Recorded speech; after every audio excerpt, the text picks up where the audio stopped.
नमस्कार। आज ना हम एक कहानी सुनेंगे। एक ऐसी कहानी जिसके जरिए हम गणतंत्र दिवस के असली मतलब को दिल से महसूस करने की कोशिश करेंगे। ये एक ऐसे लड़के की कहानी है जिसकी नजरों से हम देखेंगे कि अरे हाँ, देशभक्ति असल में होती क्या है। तो सवाल यही उठता है, देशभक्ति है क्या?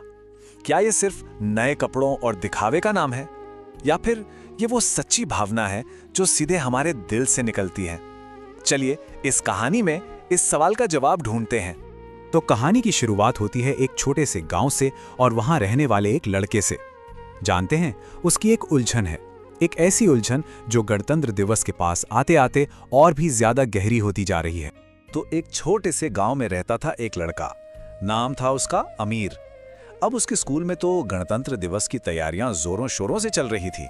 सोचिए, हर तरफ वो उत्साह का माहौल था। लेकिन इन सब के बीच अमीर के दिल में ना एक अजीब सी उदासी छाई हुई थी। वो बेचारा मनी मन सोचता रहता, मेरे पास ना तो नए कपड़े हैं, ना ही अच्छे जूते। मैं इस जश्न का हिस्सा कैसे बनूं?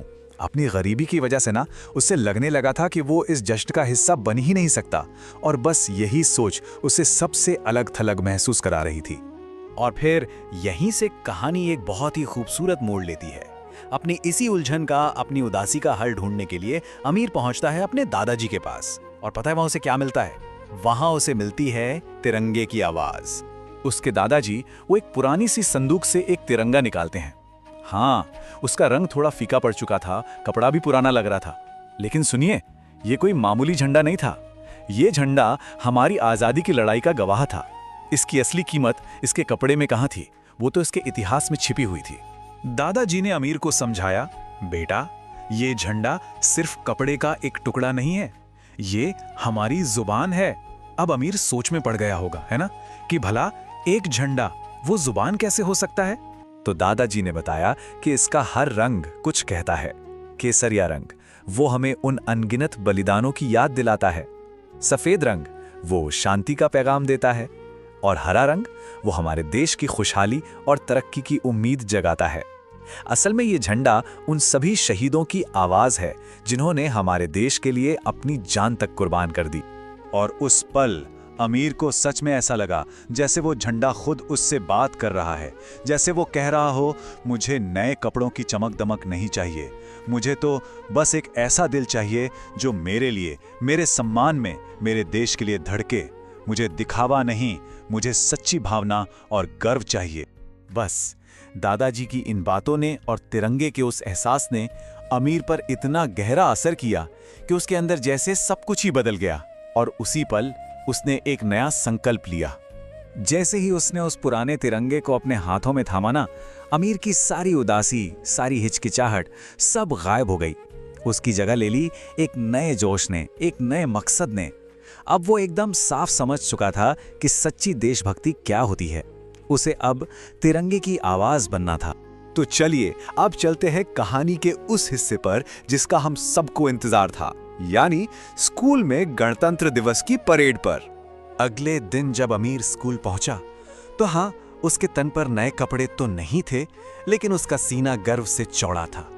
उसकी आंखों में खुशी के आंसू थे और होंठों पर थी एक आत्मविश्वास से भरी हुई मुस्कान।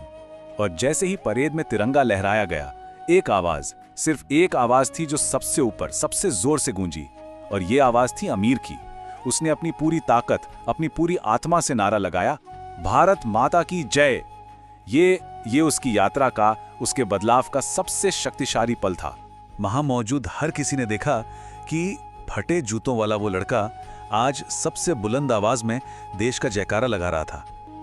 परेड के बाद स्कूल के प्रधानाचार्य ने उसे अपने पास बुलाया और क्या कहा जानते हैं? उन्होंने कहा, बेटा, आज तुम्हारी जुबान ने, तुम्हारी आवाज ने पूरे स्कूल को जगा दिया।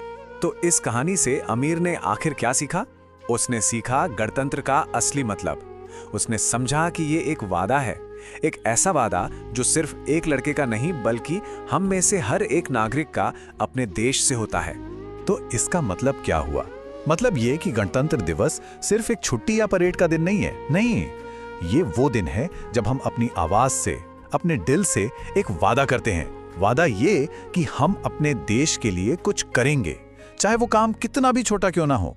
अमीर ने तो अपनी आवाज बनकर अपना वादा निभा दिया, पर अब सवाल ये है कि हमारा वादा क्या है? हम सब मिलकर अपने देश के लिए क्या कर सकते हैं? चलिए इसी एक विचार के साथ आज की ये कहानी यहीं समाप्त करते हैं। जय हिंद।